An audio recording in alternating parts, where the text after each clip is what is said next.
What if I told you that your biggest obstacle in life isn't your situation, your background, or even your skills?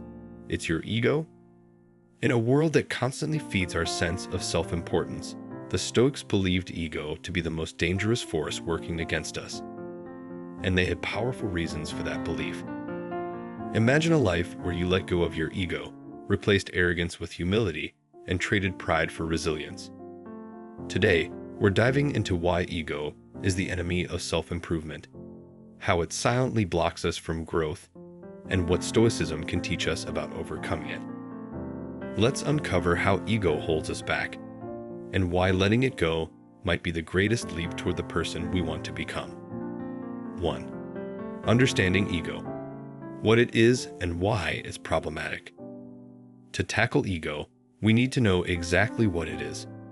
Ego, as philosophers and psychologists describe it, is our sense of self. But more accurately, it's the inflated, often distorted sense of who we think we are and what we're worth. While a healthy sense of self is essential, an overinflated ego is like carrying a balloon that you're constantly trying to protect from bursting. When our ego is in charge, we fall into the trap of needing to be right, to win at all costs, and to feel superior. Instead of seeing failure as a learning opportunity, we might see it as an attack on our worth. The Stoics argued that this kind of thinking blinds us, making us unteachable, fragile, and, ultimately, incapable of genuine self-improvement. Here's the irony. The more we cling to our ego, the weaker we become. We create a shell that's not only hard for others to break, but also hard for us to see through. 2. How ego sabotages self-improvement. Let's take a moment to imagine two people starting a journey to learn a new skill. Person A is full of humility and curiosity, ready to make mistakes and learn. Person B, on the other hand, thinks they already know a lot. They're too proud to ask for help and see feedback as criticism. Now, who do you think improves faster? Ego, that voice that tells you you're better than this or already good enough, stops you from progressing. It tricks you into overestimating your abilities and underestimating the work needed to grow. Stoicism teaches that this constant need to validate and preserve our self-image is one of the biggest enemies of growth. When we think we're above criticism or correction, we limit our ability to learn. In a way, ego is like an invisible ceiling, one that lowers every time we reinforce our sense of superiority. And unless we recognize it, we stay stuck beneath it. 3. The Stoic approach to humility and self-awareness. So, if ego is the problem, what's the solution? According to the Stoics, the answer lies in humility and self-awareness. Marcus Aurelius, one of the most famous Stoics and a Roman emperor, constantly reminded himself of his mortality and insignificance. Despite being one of the most powerful men in the world, he would meditate on his small place in the universe, knowing that ego could cloud his judgment and prevent him from leading wisely. Humility isn't about putting yourself down. It's about seeing yourself accurately, strengths, weaknesses, and all. It's realizing that improvement never ends and that we're all students of life. Stoicism teaches us to step outside ourselves and view our actions without attachment. Instead of asking, "How can I prove myself?" we ask, "How can I improve myself?" This subtle shift makes all the difference, and it all starts with recognizing that we're not above learning. 4. Ego, comparison, and the trap of pride. Here's another common trap. Ego thrives on comparison. When we're controlled by ego, we constantly measure ourselves against others, thinking that our worth depends on being better than someone else.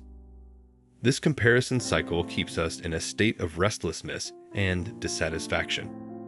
The Stoics encouraged looking inward rather than outward. They taught that focusing on our own improvement, instead of others' accomplishments or failures, leads to real progress.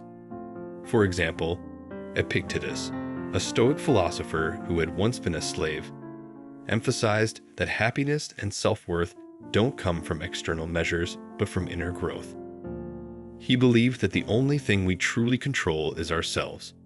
our choices, actions, and attitudes. In other words, the Stoics show us that pride, the belief that we're better than, is just another form of insecurity. Real confidence doesn't come from comparison, but from growth. And growth, as we know, requires humility. 5. The dangers of ego in decision-making. Our ego can also cloud our judgment, particularly when we're making important decisions. When we're too focused on protecting our self-image, we can start making decisions based on how they'll make us look rather than what's actually right or beneficial. Imagine being in a situation where admitting you're wrong could lead to a positive change. Ego tells us to stand our ground, not to lose face, even if it costs us valuable relationships, opportunities, or lessons. Seneca, another great Stoic thinker, often warned against the impulsive decisions we make out of pride, anger, or fear of seeming weak. He suggested that the wise person chooses what is best, not what is easiest or most flattering. The Stoic approach teaches us to ask, am I doing this to feed my ego or to better myself? This question cuts through the noise, helping us align our actions with our genuine values and goals. 6. Practical Stoic exercises to overcome ego. Now, knowing that ego can be such a silent enemy, how do we counter it? Here are a few Stoic exercises that can help us keep our ego in check and focus on real growth. Negative visualization. This involves visualizing the worst-case scenario. The Stoics would imagine losing everything: their status, their possessions, even their loved ones. It sounds intense, but this practice helps you value what you have and recognize that your worth isn't tied to external things. Memento mori. Remembering that we are mortal. Marcus Aurelius constantly reminded himself of this to avoid getting swept up in pride or ego.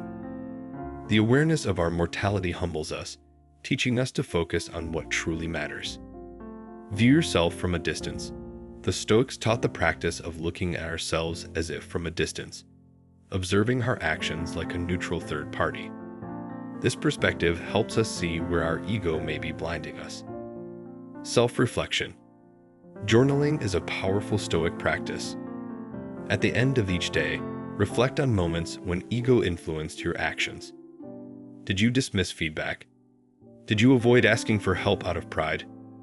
Being honest with yourself helps you recognize your ego's influence. Accepting failure and correction. The Stoics viewed failure not as a personal flaw, but as an essential part of growth. Accept correction as a gift, not an insult. 7. The path forward.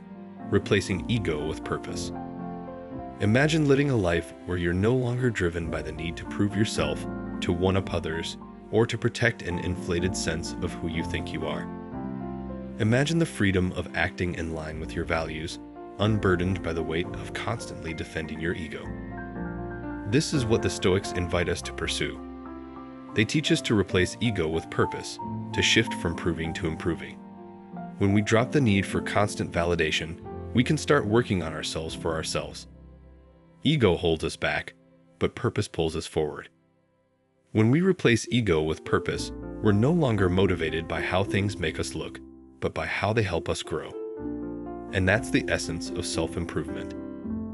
So, the next time you feel the urge to defend your ego, whether it's in a disagreement, in facing criticism, or in admitting a mistake, remember the wisdom of the Stoics.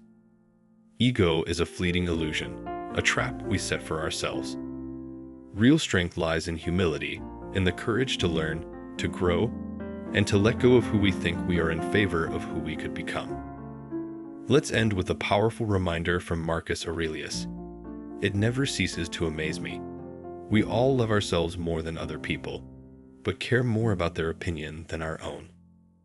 Remember, ego is the enemy of self-improvement. Let go, grow, and embrace the path forward with humility. If this resonates with you, take the first step in conquering your ego today. Reflect, journal, and practice humility in small moments. Growth starts with awareness, and you're already on that journey. For more wisdom like this, subscribe to Ash Owl, Stoicism, where we explore timeless philosophies to transform modern lives. Let's grow together, one principle, one practice at a time. Your journey to self-mastery starts now. Will you take it?